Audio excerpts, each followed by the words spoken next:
उपलक्ष्य में सारे देश को बधाइयों के साथ यह एक चिंता जाहिर प्रबुद्ध भारती कर रही है कि 140 करोड़ आबादी के देश में जिन मतदाताओं को प्राप्त अधिकार वोटिंग राइट्स के कारण से और जिस भारतीय संविधान के कारण से हमको वोटिंग राइट्स मिला, हमको हमारा ध्वज मिला, हमारा राष्ट्रगान मिला, हमको धम्म चक्र मिला, दुनिया में पहचान मिली।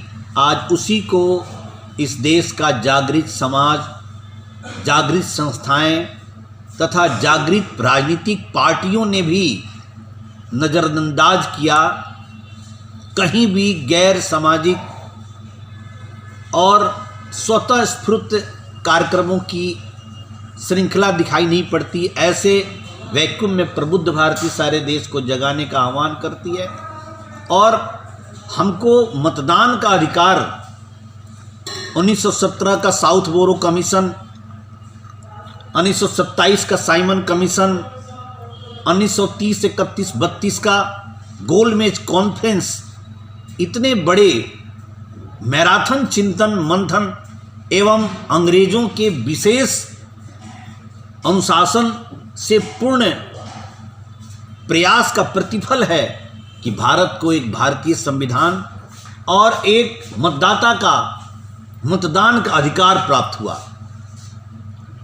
आज सारे देश को जानकर ये गर्व होगा कि डॉक्टर B.R. अम्बेडकर जैसा व्यक्तित्व इस भारत में पैदा हुआ, जिन्होंने अपने जीवन में 32 डिग्रियां प्राप्त की। वो डिग्रियां उन्होंने प्राप्त की जो दुनिया की हस्तियों ने प्राप्त करने में असमर्थ रहे।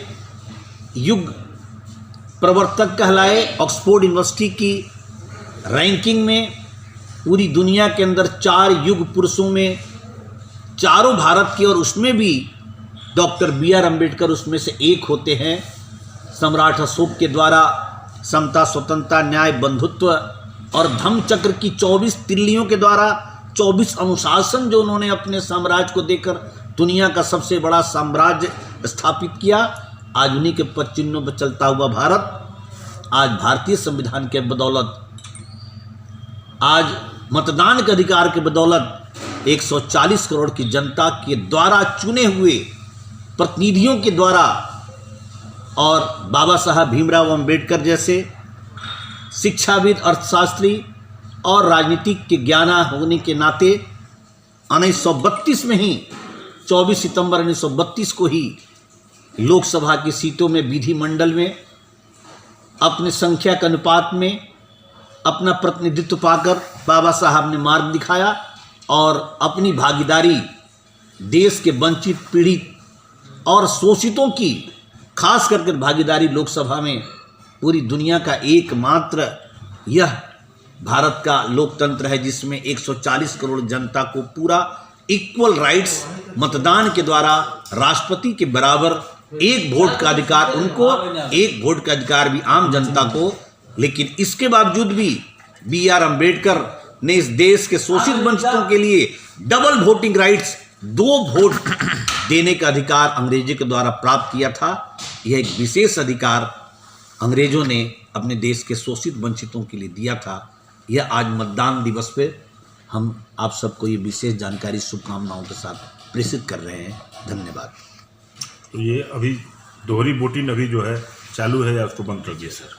इसके बारे में बताएं। 24 सितंबर 19 और अम्बेडकर के बीच एक समझौता हुआ जिसको पूना पैक्ट के नाम से जाना जाता है। ये दोहरी 2 वोट के अधिकार, ये हमारे अनुसूचित जाति विशेष वर्ग को पृथक मतदान क्षेत्र और डबल वोटिंग राइट्स का अधिकार अंग्रेजों के द्वारा मिला था। उसको बाबा साहब ने राष्ट्रीय एकता, अखंडता और राष्ट्रीय समरसता को देखते हुए गांधी जी के विशेष आग्रह पर उन्होंने इसको सरेंडर किया और पूरे देश को एक मतदान, एक संविधान प्राप्त हुआ।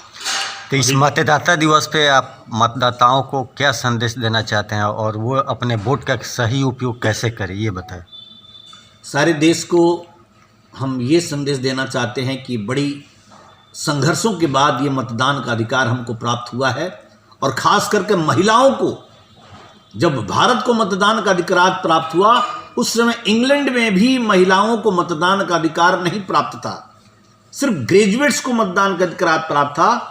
ये बाबा साहब के कारण से और भारतीय संविधान के अंदर मतदान का अधिकार प्राप्त होता है महिलाओं को खास कर और सारे वंचित शोषित दलित वर्ग को अपने मत को नहीं बेचना, ये बताने की जरूरत नहीं। बेटी को बेचना और मत को बेचना एक बराबर। राष्ट्र हित में हम मतदान करें।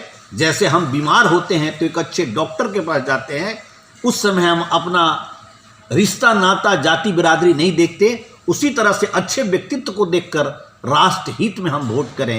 यही मेरा संदेश है आज।